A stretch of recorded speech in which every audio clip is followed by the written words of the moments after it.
امام محمد تقی جواد علیہ السلام. آپ کا لقب ہے جواد. جواد کے معنی کیا ہے؟ جواد کے معنی ہے بے مانگے عطا کرے. جو صفت اللہ کی ہے وہ کافر مشرک کو بھی دیتا، مومن کو بھی دیتا. وہ یہ نہیں بولتا کہ تم نے میرا کلمہ نہیں پڑھا میں تمہاری روٹی بند کر دوں گا، کبھی نہیں کہتا. مشرک کو زیادہ دیا، مومن سے امتحان لے لیا. نبی موسیٰ کو بھی دیا، فرعون کو بھی دیا. تو جواد کے معنی ہے بے مانگے. رزق کے لیے، یہ میرے جملے نہیں، اللہ کے رسول کے جملے، کہ اگر تم لوگ چاہتے ہیں کہ حلال رزق میں ایک شرط ہے، کنڈیشن ہے، خمس دیا ہوا پیسہ ہونا چاہیے. شکر کرو میں نے خمس کو چھیڑا نہیں ہے. کل ایک سیٹنگ میں بات ہو رہی تھی رات میں.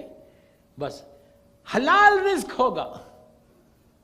اللہ کا رسول بولتا ہے اگر حلال رزق ہے کو چاہتے ہو، اس میں برکت چاہتے ہو تو تم میرے نوے وارث تقی جواد کا واسطہ دے کے اللہ سے دعا مانگو، اللہ تمہارے رزق کو کھول دیتا. تو اس کے لیے رزق کے لیے کیا ہے؟ نوے امام کا. نوے امام کی بارگاہ میں کوشش کرو، آپ گاڑی ڈرائیو کر رہے، گھر سے آفس جا رہے، آفس سے گھر آ رہے، کہیں بھی جا رہے، 100 مرتبہ صلوات پڑھ کے نوے امام کو ہدیہ کر دو. اللہم صلی علی محمد وآل محمد وعجل فرج. گاڑی میں پڑھتے ہوئے جاؤ. اگر وضو سے ہے تو بہت اچھا، وضو سے نہیں بھی ہے تو چلتا، کوئی واجب عمل نہیں ہے. آپ جاؤ اور 100 مرتبہ صلوات پڑھ کے نوے امام کو ہدیہ کرو. تم اگر مثال دے رہا، اگر کوئی بہت کم سیلری ہے کسی کی، $2,000-3,000 کماتا ہے تو اس کو 10-20-50,000 کی برکت ہو سکتی ہے. آپ بولیں گے برکت کیا ہے؟ میں بچوں کے لیے بول رہا، یوتھ کو بول رہا، واٹ از برکت؟ برکت اس کی بہترین مثال دعوت ذوالعشیرہ ہے. دعوت ذوالعشیرہ فرسٹ دعوت، فرسٹ لنچ کافر و مشرکین کو جو دیا تھا اعلان رسالت کے لیے. اور ایک جانور، میں اپنی زبان میں بول رہا، ایک بکرا کٹا ہوگا، ایک گوٹ شیپ وہ کٹا یا اونٹ کٹا ہوگا، جو بھی ہے، اتنا اپنی لینگویج میں سمجھانے کے لیے بول رہا ہوں. ایک بال میں، بڑے بال میں خورمہ، گوشت کا خورمہ، عربی خورمہ،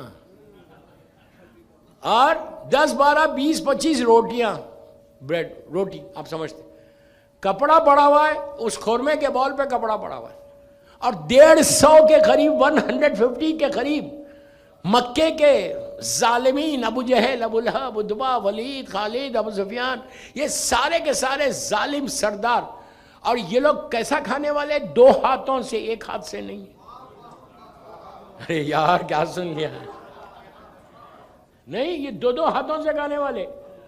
یہ آئے تھے ظالمین، سامنے ایک بال میں خورمہ، ایک بال میں روٹی. اب آپ یہ مت پوچھو مجلس کے بعد کیا خورمہ تھا یا کچھ اور تھا، میں صرف سمجھانے کے لیے بات کر رہا ہوں. برکت کیا ہے بتا. جب آئے سرکار کے پاس، اس وقت تک اعلان رسالت نہیں ہوا تھا، تو یتیم عبداللہ کہتے تھے، جناب ابو طالب کا بھی بڑا احترام کرتے تھے. اللہ کا رسول بھی ہے، میرا مولا بھی ہے، جناب ابو طالب بھی، پورا خاندان ہے. اور یہ لوگ آئے، آ کے بیٹھے، کھانا سامنے رکھا ہوا ہے.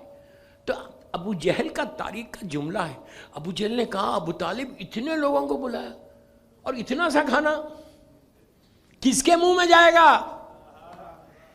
تو آپ نے کہا گھبراتا کیوں ہے؟ دوستو، جب کھانے کے لیے سرکار اٹھائے، جناب ابو طالب نے ان کافروں کو اٹھایا کہ چلو لیٹ صاحب تمہارا لنچ تیار ہے، تو اس سے پہلے سرکار سے کہا، اللہ کے رسول سے کہا، اس وقت تک یتیم عبداللہ ان کی نگاہ میں، ہماری نگاہ میں نہیں، ہماری نگاہ میں تو سردار انبیاء ہے. تو یتیم عبداللہ کا کہا بیٹا اٹھو. تو اللہ کے رسول کا یہ طریقہ تھا، اپنا ہاتھ لا کے روٹیوں پہ رکھا، اپنا ہاتھ خورمے کے اوپر رکھا، اور اس کے بعد ابو طالب نے کہا اب کھاؤ. پورا مکہ کے جتنے آئے تھے ظالمین سب نے کھایا، جیسا تھا ویسی ہے. دیکھنا چاہتے ہو؟ کل ٹرائی کرو. حلال رزق ہوگا، اور اس کے بعد دیکھو کہ اللہ برکت کیسے دیتا ہے. یہ برکت کا ہے. اور آخری زمانے، signs of reappearance of امام، اس کے بعد اللہ کے رسول نے جبرائیل سے پوچھا تھا آخری لمحات میں کہ کیا تم آخری زمانے میں آؤ گے. 10 سوال ہے سرکار کے، 10 سوال، اور جبرائیل نے 10 سوال کے جواب دیے تھے. تو میرے ٹاپک سے ریلیٹڈ صرف ایک ہے کہ جبرائیل نے کہا تھا کہ سرکار آپ کے بعد دنیا سے برکت اٹھ جائے گی، میں برکت کو زمین سے لے کے چلا جاؤں گا اوپر.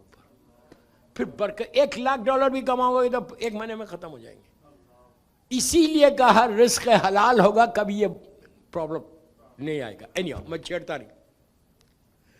تو برکت کے لیے نوے امام کو روزانہ ایک سلوات کی تسبیح پڑھو. آپ بولیں گے سلوات سے برکت کیسے ہوگی؟ سلوات کیا ہے؟ پلیز میری طرف دیکھو، میں آخری حصے میں. سلوات کیا مانے گیا؟ بسم اللہ الرحمن الرحیم، اللہم صلی علی محمد و آل محمد. سلوات کمپلیٹ ہو گئی آپ کی. وہ عجل فرجہم تو دعا ہے، اور یہ دعا اس وقت تک چلے گی جب تک ظہور نہیں. انشاءاللہ میرا مولا کا ظہور اب ہو جائے، کل ہو جائے، تو وہ عجل فرجہم ختم ہو جائے گا. ایک آدمی بولتا آمین. نہیں کرو، امام سے رشتے کو بناؤ. تم کو اندازہ نہیں ہے، تم ٹورنٹو میں گرو کرو گے. if you really want to grow in Toronto, بناؤ، چینج کرو، تھوڑا چینج کرو. یہاں پہ میں نے دیکھا نماز میں بھی، آپ نماز کے بعد بھی مجلسوں میں بھی عجل فرجہم نہیں بولتے. تو سلوات کے معنی کیا ہے؟ اللہم صلی علی محمد و آل محمد. اس کا مطلب ہے کہ اللہ تو محمد اور آل محمد پہ رحمت کو نازل کر. یہی ہے نا؟ اللہ تو محمد اور آل محمد پہ اپنی رحمت کو نازل کر. اب آپ مجھے یہ بولے، جیسے ابھی میں انٹر ہو رہا تھا روز ماشاءاللہ، تو کچھ لوگ ملے، کہا مولانا آپ کو سلامت رکھے، اللہ آپ کو خوش رکھے. میں بھی نہیں بھی پلٹ کے دیکھا اور دیکھ کے کہا یہ بندہ میرے لیے دعا کر رہا. میں نے کہا اللہ آپ کو بھی سلامت رکھے. اللہم صلی اللہ. میں نے کہا آپ کو بھی سلامت رکھ، آپ کے اوپر بھی رحمت نازل کر. یہ طریقہ ہے، یہ اخلاق ہے. اگر وہ دعا دے رہا مجھے منہ پھیل لوں، وہ بولے گا یہ مولانا کو تو اخلاق ہی نہیں ہے. اور اہل بیت مرکز ہیں اخلاق کے. دوستو اگر تم 100 مرتبہ سلوات پڑھ کے تم یہ دعا کر رہے کہ پروردگار محمد اور آل محمد پہ تو اپنی رحمت کو نازل کر، اور اگر علی ایک دفعہ بول دے کہ اللہ اس پہ بھی،